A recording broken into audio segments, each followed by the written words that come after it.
Why do some charts feel bigger than life? And why do certain placements show mythic, fated, or extreme themes? I'm Erica Beach, and thank you for being here. Today, I am talking to you about one of my favorite subjects, the fixed stars, the 101, the basics, just an introduction to get you going. And why are they important? Well, beyond the houses and the planets, there are the stars that the ancient astrologers from Hellenistic, Persian, and medieval traditions integrated into their delineation. And they took this very seriously. So, we're going to be exploring how the fixed stars differ from planets and how the fixed stars bring archetypes into your chart. And for now, I'm sure you probably heard of some famous fixed stars, like Sirius. It's related to, or connected, I should say, to the gods of Egypt. Bellatrix, the warrior energy, Altair, the swift rise, the courage. So let's get into it. Share here. Okay. So again, this is just a basic introduction into the fixed stars. And what are the fixed stars? Well, the stars are those that appear unmoving in the sky, whereas the planets are constantly moving. But they do hold ancient mythologies, spiritual power, and personal symbolism, each fixed star.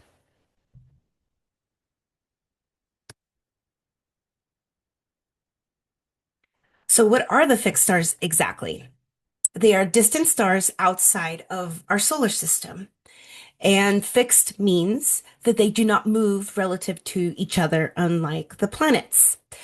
They are the forgotten storytellers of the chart. And the fixed stars are located within the constellations where the planets are within the zodiac signs.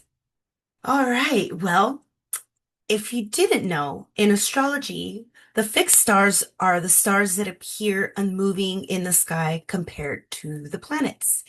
They move very slowly through precession, approximately 1 degree every 72 years, about very slowly compared to the planets. So they do appear as unmoving, where versus what the ancient astrologers called the wanderers were the planets, and those were the ones that appeared moving. So these are distant stars outside of our solar system. And fixed means that they do not move relative to each other, unlike, again, the wanderers or the planets. And they are the forgotten storytellers of the chart, where, again, they do provide a very beautiful mythic arc or story that can enhance a chart.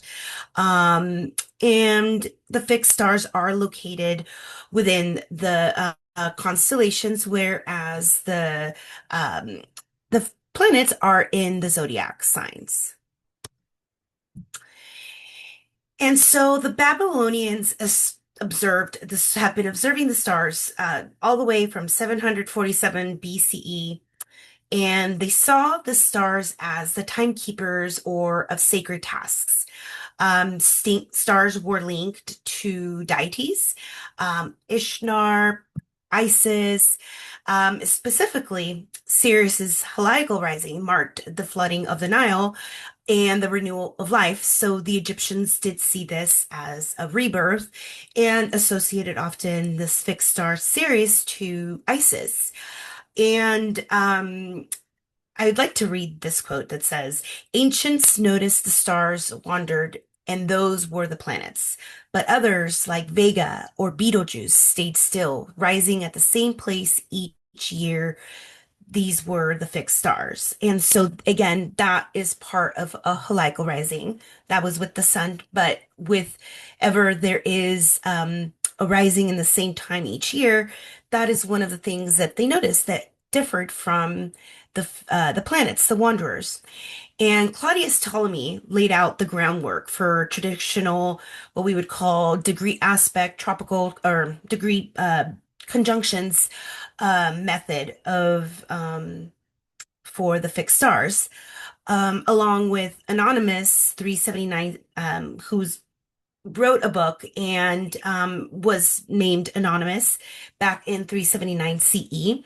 And it was the book of the treatise of the bright fixed stars. And within that, there were 31 key fixed stars that were near or very close to the ecliptic that defined the calendar year. And there were 88 constellations, and there are about 6,000 visible to the naked eye under obviously optical conditions. And so these were essentially the stars that um, the ancients were looking at. How the ancient astrologers used to use them began again with Ptolemy, and he wrote, of the fixed stars, only those of notable size and brightness are considered effective. Their influence is like that of the planets they most resemble in color. And this is in the Tetrabiblos. And again, Ptolemy grouped stars into planetary types or archetypes, where, for example, he used Aldebaran as in the nature of Mars, Jupiter. So this star would express itself in that way. And so it's very important to just mention him because he did lay out the groundwork again for the traditional method of tradition here tropical conjunction method or the degree aspect method, because there are two ways to work with the fixed stars. And this was one way. The other way is by Parans, which is a method that was revived by Bernadette Brady, sorry. And so I will be talking about this later on in the presentation. And so his catalog included the magnitude, which is again where he noted here in the Tetrabrillios that those where they were notable in size and of brightness were the ones that were to be considered more effective. And so that's the magnitude. And again, that its color and its position relative to the ecliptic. And so when we are talking about the fixed stars, we are mostly talking about the ones that are closer to the ecliptic. However, they are scattered all in the hemisphere, so they will there is going to be other stars that are within other constellations that do not fall within the zodiac. For example, we have Ra's al Hag, which is in the constellation of Ophiuchus, which is really close to the ecliptic, but yet not part of our traditional tropical zodiac sign. So let's move on. And so,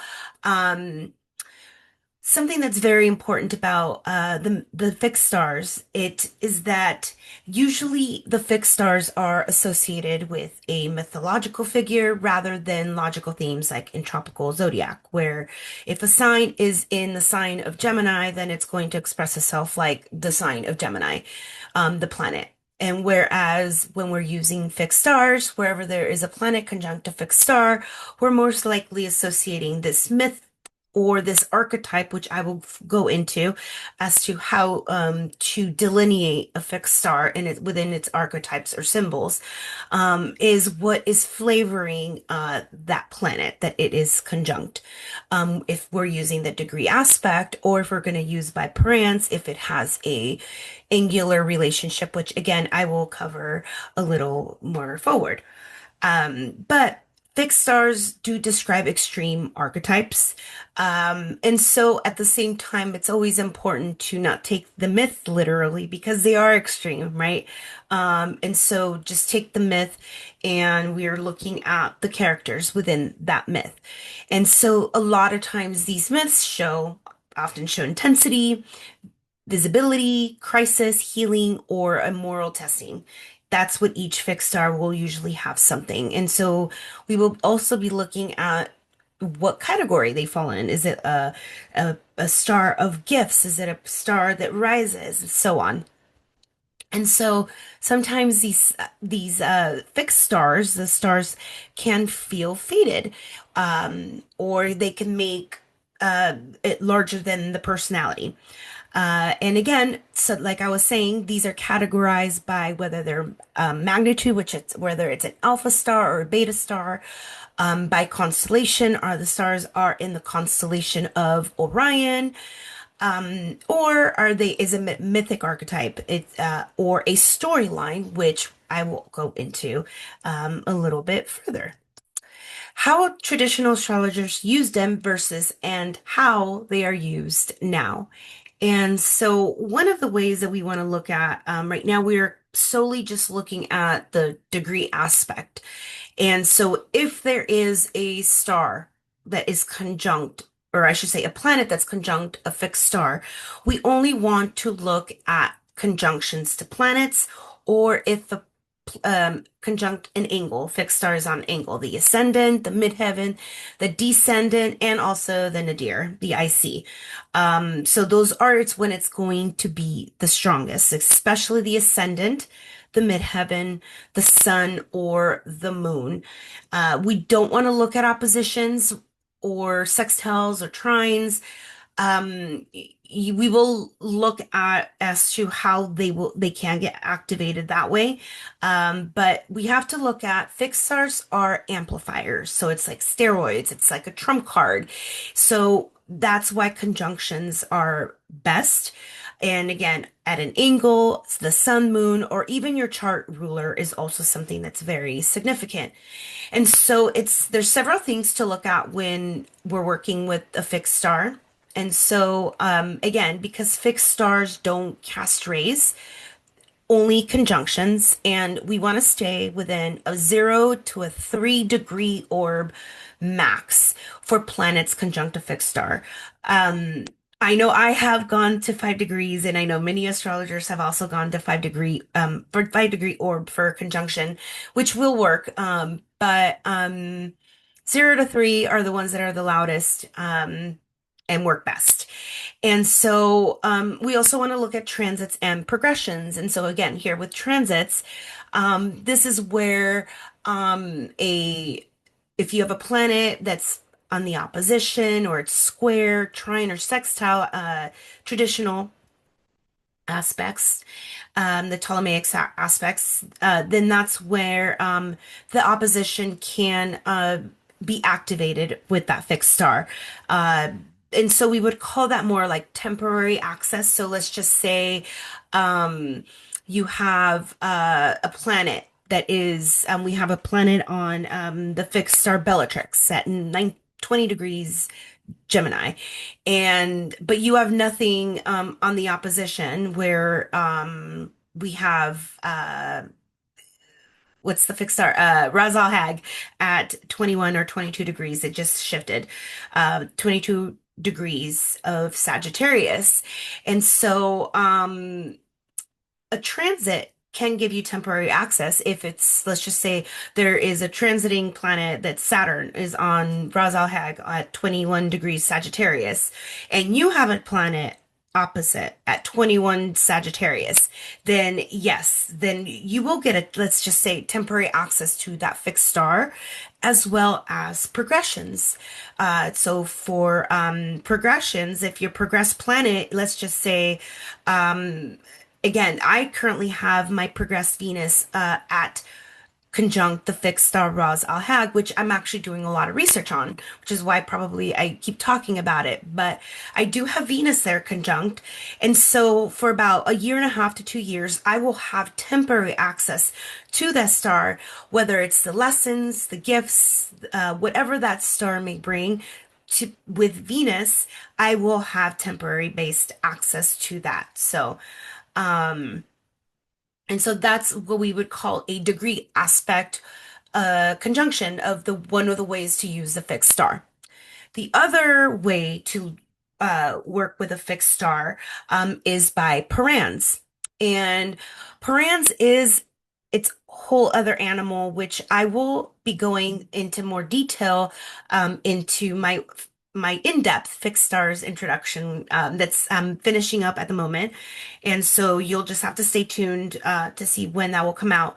But on there, I will go into the difference between the degree aspect in more detail the degree aspect of the fixed stars versus how to interpret them in Parans. And again, the Parans aspect does take a little bit of a wiggle room to learn, or but once you get it, you get it. And so it is actually one of my preferred methods to use, and it is a method that Bernadette Brady revived because, as I was saying before, this was a method that the ancient astrologers used to use before we started using everything else. And so this quote I did take from Brady's The Book of Fixed Stars that she wrote, and this is her explanation. And a Paran is when a planet and a star are rising, setting, or culminating at the same time. They are like actors entering the stage together. It doesn't depend on the zodiac degrees, but on visibility from Earth. And so, yeah, this probably can get a little confusing. And so I will just go very quickly a basic introduction on degree-based aspect versus parans. And I already went a little bit over the degree aspect. And so we have, again, recap, and the degrees are a symbolic language. We have the star that's in this house and it's in this sign, and it expresses itself this way. And then we incorporate the fixed star.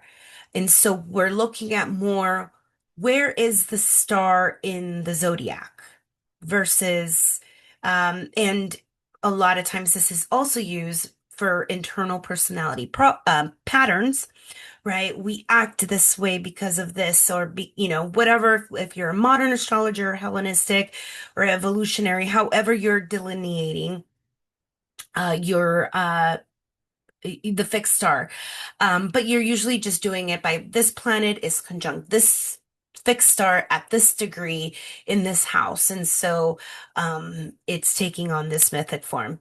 Okay. And Parans is short for Paranete. I can't even say it. Parantoia. I mean, I probably should have written it on here, but I didn't. And so, and it's in Greek, it translates to rising alongside.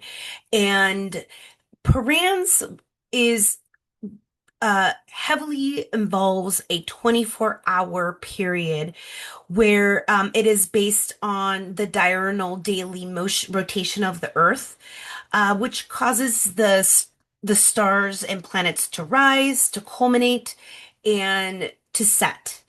And with Parans, what we are essentially looking at, you're looking at a specific location. So yes, you do need a time and a location to do a Parans when you're evaluating or delineating a fixed star with a Parans, and because it is by where you are in location. Where if I was born the day that the stars were above the horizon, right? Are going to be different if I was born in the northern hemisphere in California. But if I was born in Australia, the stars that were visible in the sky or they were on the angles are going to be different. And so that's why it's important to know the location and the time, because it does make a difference. But the Paran is the sky choreography. This planet was conjunct a fixed star at the same time, and they were at an angle. So let's just say my Mercury was in the first house. It was rising on the ascendant at the same time as Sirius in Cancer, let's just say. So there is a Parans relationship. They were rising together. Or it could be that Mercury was rising on the ascendant at the same time that Ceres, a fixed star, was on the midheaven. It was culminating. So there's a Paran relationship. And so that's just in short as to just the importance of a planet being at an angle and a fixed star being at an angle. It doesn't matter. They don't have to be on the same angle. It could be on the ascendant, the midheaven, the descendant, or the nadir, or the IC. Um, and so you look at the snapshot of the birth chart of and you also look at it within a 24-hour period. So you're looking at if any of your planets in your chart were at angle at the same time on an angle than it was with the fixed star. So instead of looking at a degree, you're looking more at if they were on an angle at the same time. And the difference is with degree aspects, we're looking on um the oop, let me move here.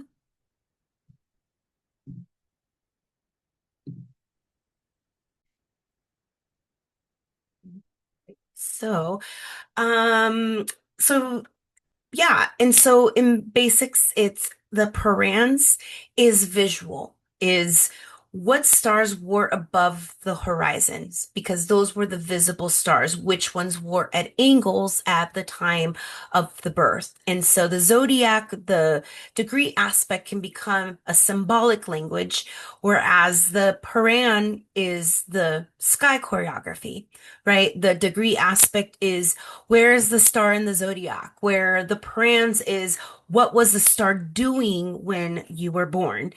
And so Bernadette Brady says that parans tells us what the sky was doing, not just what it looked like on paper. And one of the ways I love that she described it is is the play.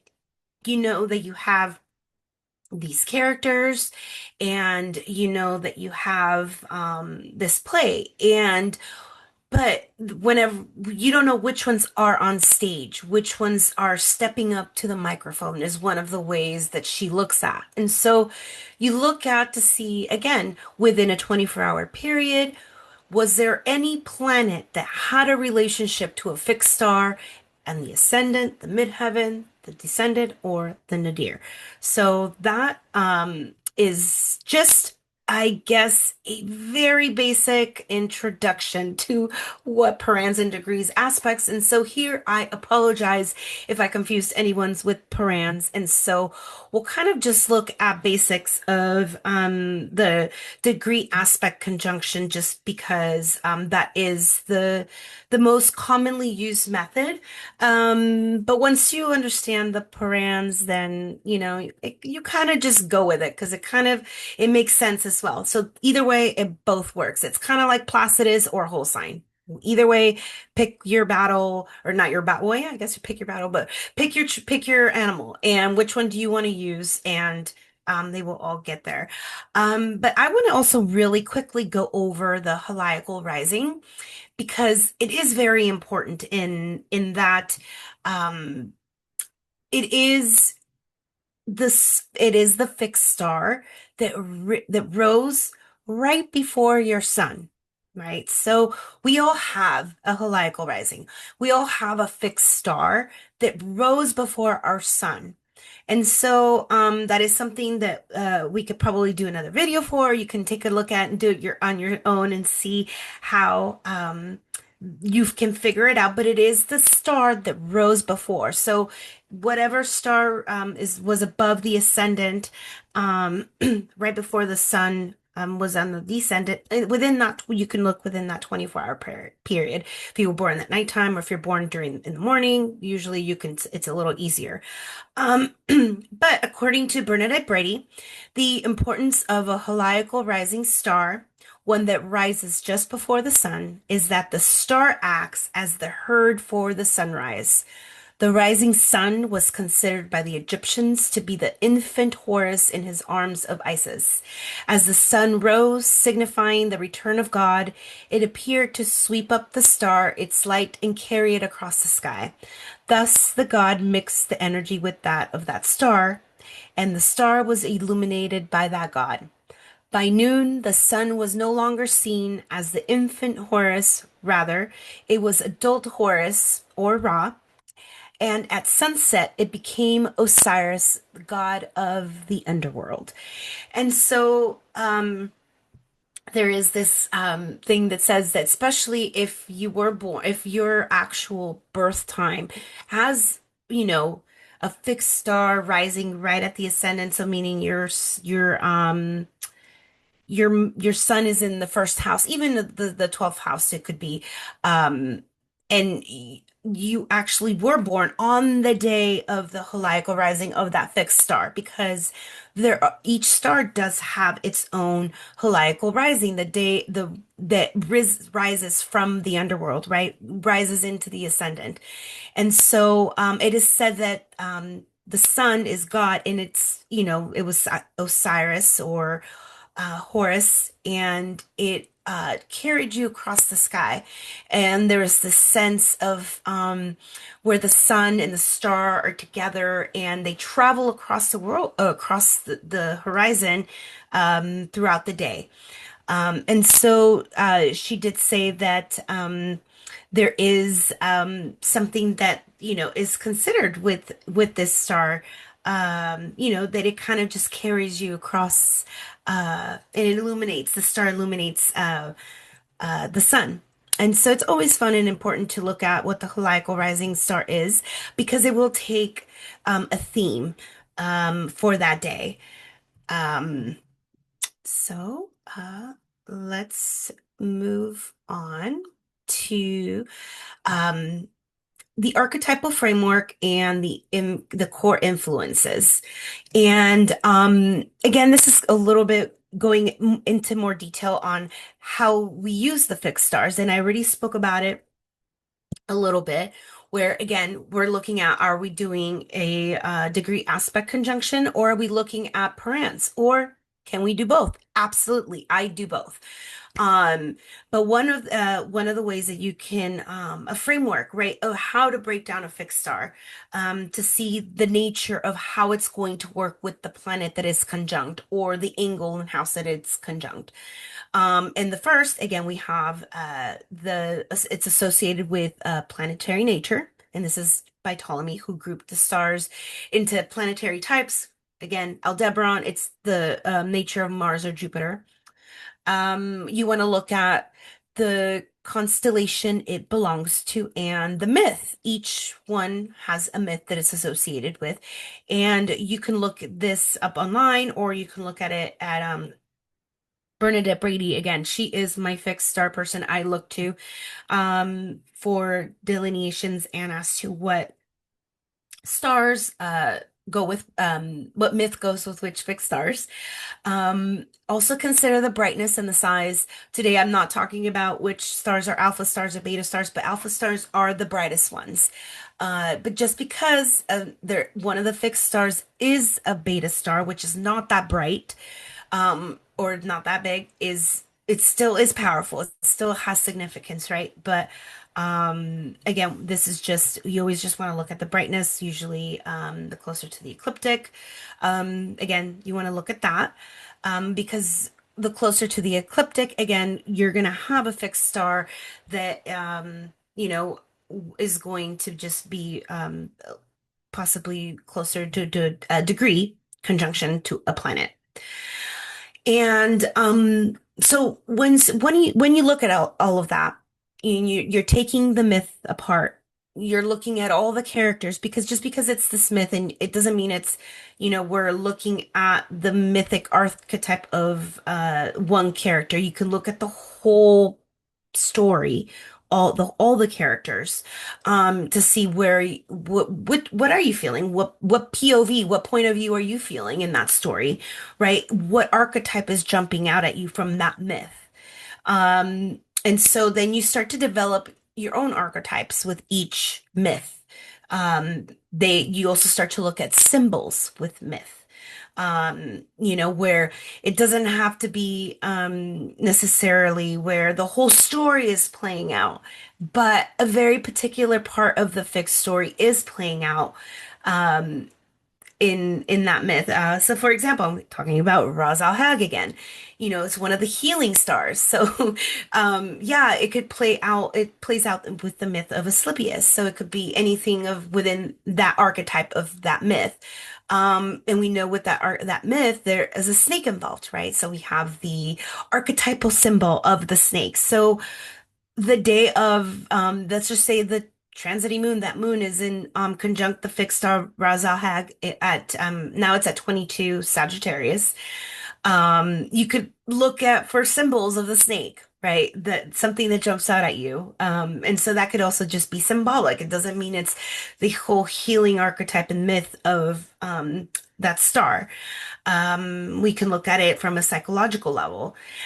We can definitely look at it from a behavioral level, right? And then but again, you're looking at the myth, looking at the breaking down the different archetypes, the myth or the plot of the story, and looking at it from a psychological level and behavioral level. But again, this is something that I will be going more into my my fixed star workshop. And another way to look at a fixed star is through categories and storylines. And again, I'm not going to go too into it, but a storyline is these fixed stars give rise. These fixed stars provide gifts. These fixed stars provide wisdom. These fixed stars provide transformation and trials, right? Because they're not all just, they all have something. They all have, whether it's a trial, tribulation, or a nemesis. And yeah, so that is the categories or storylines that a fixed star can also fall into. So that's another way that you could look at it. Where again, I keep talking about Braz al Hag. And so in that one, we know that that fixed star falls under wisdom. So it's not necessarily a star that provides, you are a healer, but it does provide wisdom, right? And so some of the common mistakes with using fixed stars is ignoring the natal context, natal chart promise, the natal chart context. You have to start the chart first. What is this chart telling you? What is the natal promise telling you? um, and then you bring in the fixed star. The fixed star is the canvas. And just because there is a fixed star conjunct or a fixed star on an angle doesn't mean you need to bring it in. I see stars in every reading I do. And I don't always bring the fixed stars in. I would say, maybe 6 out of 10. I don't know. I don't often bring them unless they're relative, unless their story is jumping out with that myth, because then, I could be like, yeah, you have this fixed star. Well, how cool. But how is it speaking in the chart? And you also have to look when you're looking at, let's just say you're looking at Venus conjunct the fixed star Bellatrix, which is at 19 Gemini or 20 Gemini now. I can't, anyways. Um, so before you start looking at how is the myth of Bellatrix, which is part of the myth of Osiris, how is that playing with Venus? How is she wearing that costume of the story of Osiris? You have to look at how Venus is aspected. What is it saying in the chart first? And so you build it. And other common mistakes is using wide orbs or over dramatizing, like, oh my God, you have this star, and the star's telling you this, and all of that. Using oppositions or using trines or sextiles. Now, if they are making, if there is two planets, right, within those two, then that's different, right? You already have a planet that's conjunct a fixed star, and there's also opposition. That definitely brings it in, especially if certain fixed stars are working together. A lot of them do work together, which again, that's probably for another time. But you also just want to stick with the traditional seven planets. Let me see here. Okay. You also want to just stick to the seven traditional planets. I would stay away from the outer planets, so Uranus, Neptune, and Pluto, just because those are they tend to be more of a collective, and they are slower moving. And so the best ones are always Sun and Moon and chart ruler. Always using and Mercury as well, Venus, Mars, Saturn, and Jupiter. Saturn and Jupiter do tend to work more um, like on a collective level. But if Saturn or Jupiter are your chart ruler, then they are going to play a little bit more significant in your chart. But yeah, you want to use sun moon conjunctions preferably, and you can use other planets. But yeah, sun moon makes it stronger. But it adds something unique, something to the personality. It brings something very unique to the life story of the native, especially with sun and moon fixed star conjunctions. Um, and again, certain fixed stars rise every year at the same time, so it's always nice to look at which stars again are rising at the same time each year. They provide a canvas to your chart. It follows you all throughout your chart. And again, look at other aspects, look at transits, look at progressions as those grand temporary axes. When they are conjunct a fixed star, again, progressions do take a lot longer. So you do have a little bit longer axis. Look at solar return charts as well, because then that gives another year of gifts or access, temporary access to that fixed star. And again, closer to the ecliptic, the stronger. More specifically, the royal stars of Persia, which are the four royal stars of Persia, which is Regulus, Aldebaran, Antares, and Fomalhaut. And again, they add fixed stars are just what they are. They are just adding an archetypal mythic story, a different, additional little arc or a little cherry on top, I guess you could say. Kind of a great way to kind of close a reading, right? Especially if like that myth was speaking out and jumping out at you, and you're just like, yes, it's a beautiful way to bring together a reading at the end, or even for yourself. A lot of times myths do are really healing because a lot of times, yeah, we're looking at our chart and they're telling us this is what it means and this is what the outcome could be, the different outcomes. But sometimes you're trying to put together past events. And when you do look at a myth or a fixed star, a lot of times that does allow things to kind of, for you to put some, your healing or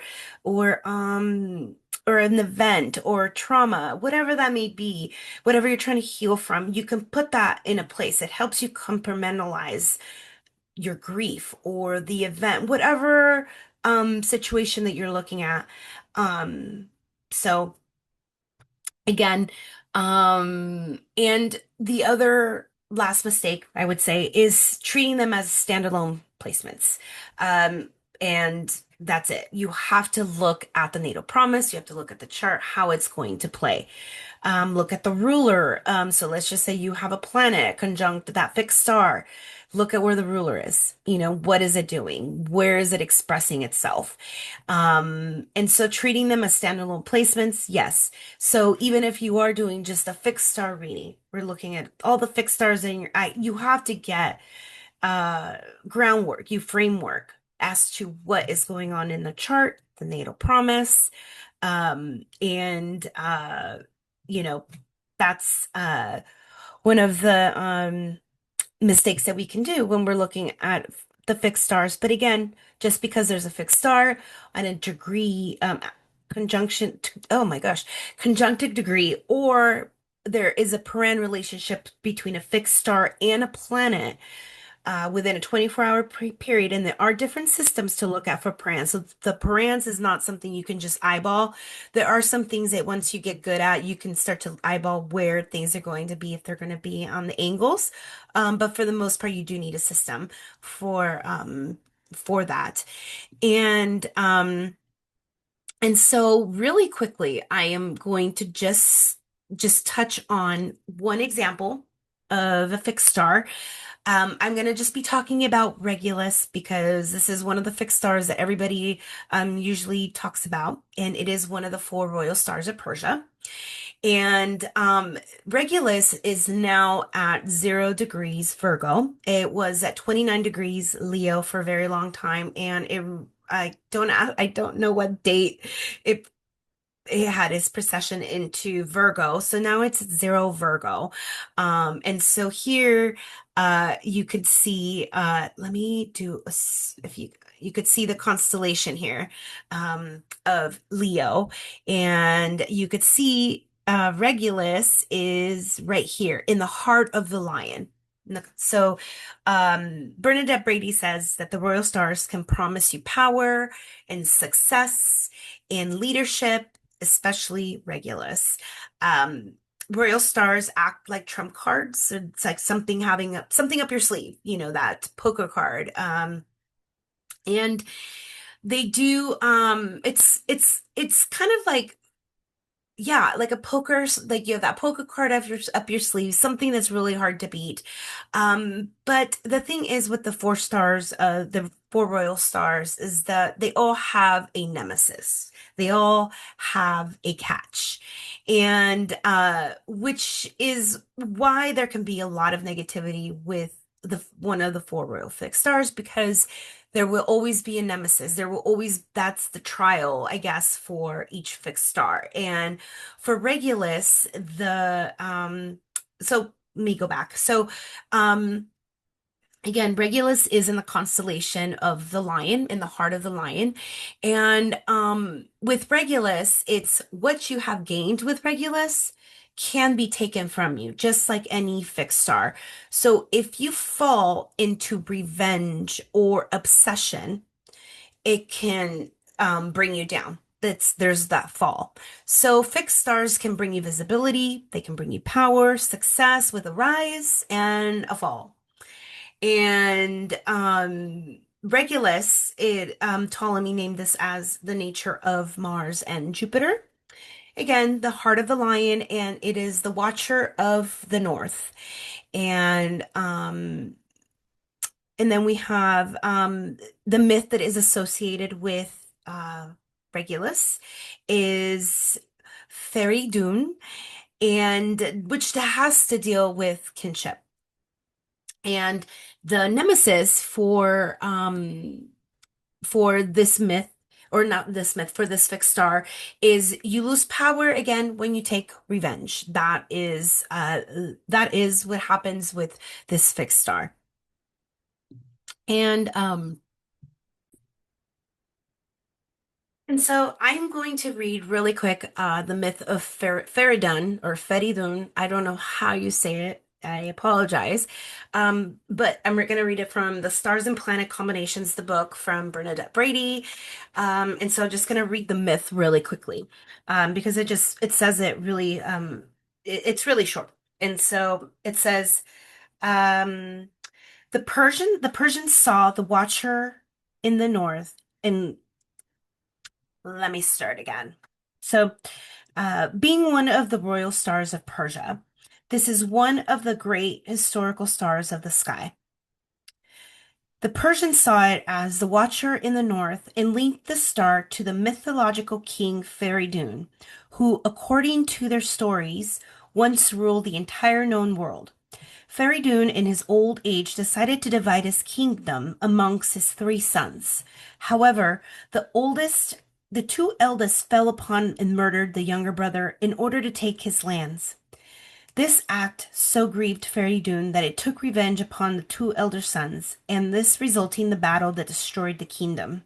The importance of this story is that it is a myth which goes beyond the military honors and success associated with Regulus. Like the other three royal stars, great success can be gained, but only by facing particular nemesis. For Regulus, the nemesis is revenge. And so here we have a story of these two brothers of kinship who you know, took, I guess, revenge of of this their brother. And so either way, they lost their power. And so let's look at one example that I have from let me clear this real quick. And it just I have one example, one chart example that it just to me tells like the perfect um story of someone who rose to power, someone who through a relationship rose in power and had a fall. They both had a fall. And something associated with leadership and or kings and so we have birth times and I just found it that it was pretty interesting to show you these charts. So let's Okay.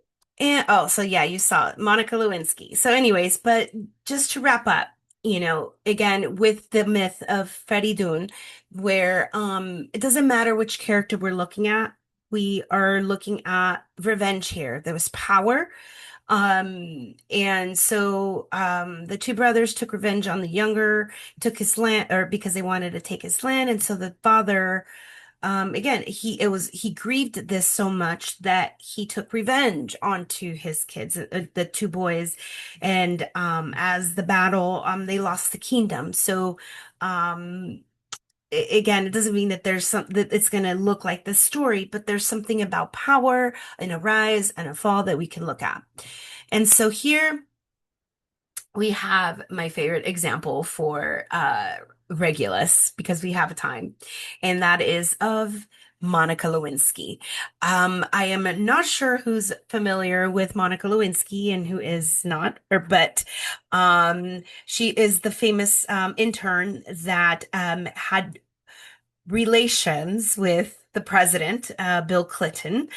And so here we see that we have let me bring my pen here. Venus conjunct. We have Venus 28 degrees Leo, and at the time of her birth, Regulus was at 29 degrees Leo. And so we see here almost a whole degree of conjunction in the 11th house, co-present with the sun, co-present with the king. And so we see here Venus represents relationships, attraction, love and desire, social bonds in a very public house, in the house of hopes, wishes, and dreams, and allies and networks and friends. And it's her chart ruler. So you see here is as a Libra rising, Venus is her chart ruler and she enters or sees the world through that Libra lens, right?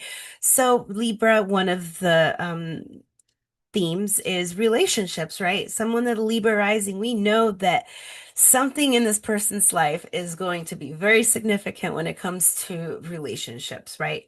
And so we have here in Miss Lewinsky's case, a defining moment involved with the relationship with Bill Clinton, the president at the time. And mythically speaking, Regulus represents the king's court, and her Venus became directly involved with the king as his intern, and Venus, again, romantic relationships, Regulus, the king, the ruler, and we have the outcome of a relationship with the most powerful man in the country, right? And so, and we have to look at just because there is a fall within someone's chart doesn't mean that that's what's gonna like happen. That's it. That's the um and so with Monica Lewinsky's chart here, we have relationship themes can become very entangled with powerful people or elite environments. The symbolism of Regulus often involves proximities to leaders, rulers, or centers of authority. Again, here we have the president at the White House. She was an intern. She was working there. But what's really funny is Clinton, I don't have his chart, but Bill Clinton has his natal sun at 26 degrees Leo, conjunct Regulus within 2 degrees. So 3 degrees. And so you see how he's also a Libra rising, right? So we can kind of even just look at this chart where his sun is in the 11th house. And so we see his whole you know, the sudden global visibility, right? It's at the in the northern part of the northern hemisphere of the chart, above the ascendant, right? So it's visible. And so again, even with Monica Lewinsky, there's that sudden global visibility, there's that connection to political power, dramatic public scandal that reshaped reputations and careers, right? So when they went to trial, when he was impeached, when, it was just it was a huge public scandal. I remember it. And I mean, imagine that totally reshapes your relationship, right? Or your reputation and relationships, right? And your career, right? So a lot of times with Regulus, the deeper lesson is reclaiming your dignity after public humiliation, right? And revenge does not only mean literal revenge. It could be like, again, reclaiming that dignity with Monica Lewinsky, she later transformed her own public narrative. She became an advocate for cyberbullying and public shaming. I think if there is anybody that could really relate to public shaming and cyberbullying, it is Monica Lewinsky. I couldn't even imagine what that would happen, right? But here you see the expression of Regulus is learning how to handle the power and the public attention with integrity after crisis. So, she did not have revenge. We don't know, right? That's one thing. We don't know what kind of revenge she had. But for the most part, after this fallout or her public, scandal, she went into hiding and she's written a book and she's been on podcasts and now she's this advocate for cyberbullying. And I really think she's a perfect expression of what, that can look like, right? So, again, this could look like, if you if you are seeking revenge, right? Or not seeking revenge, but you do take a revenge or uh it could look like retaliating when one's pride is hurt, right? So she definitely could have probably gone out and really retaliated, after her pride was hurt.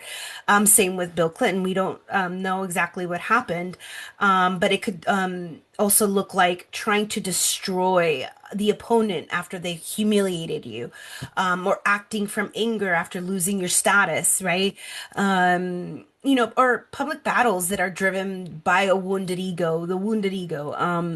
And I'm not going to put this person's chart up, but someone that I even think is even a better example of Regulus is our current president.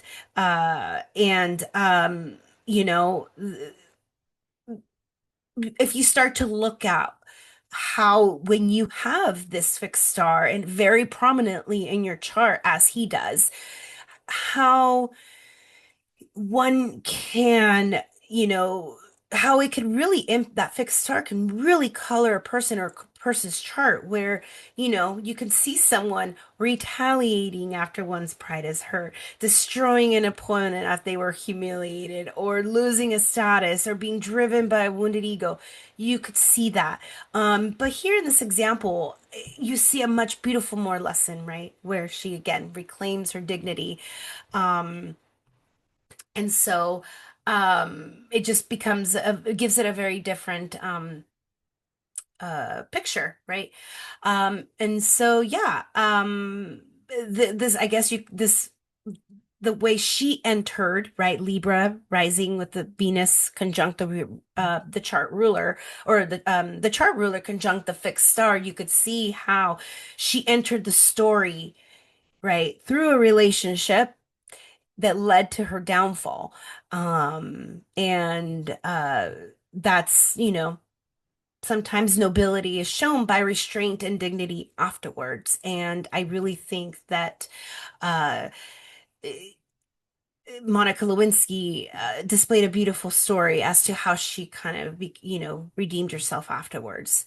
And so, thank you for stopping by and getting a little touch of the fixed stars.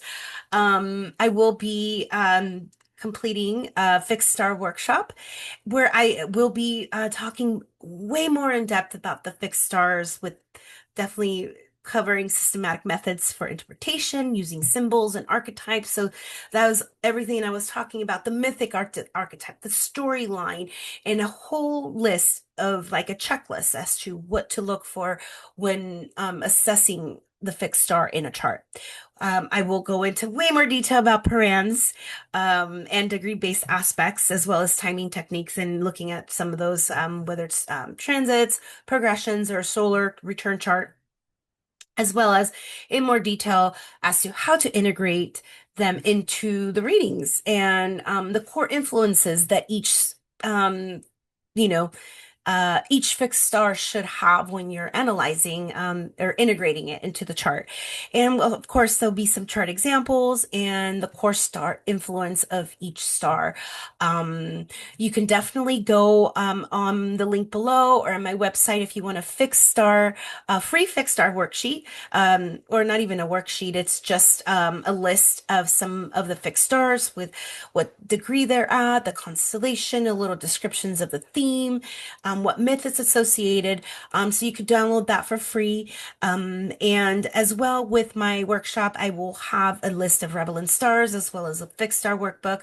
And just keep an eye out as to when it will come out. You can go on my website at lunaandmoonastrology.com, or just go in the link below. And so I would like to just thank you for being here, and I hope that I get to see you again. Bye-bye.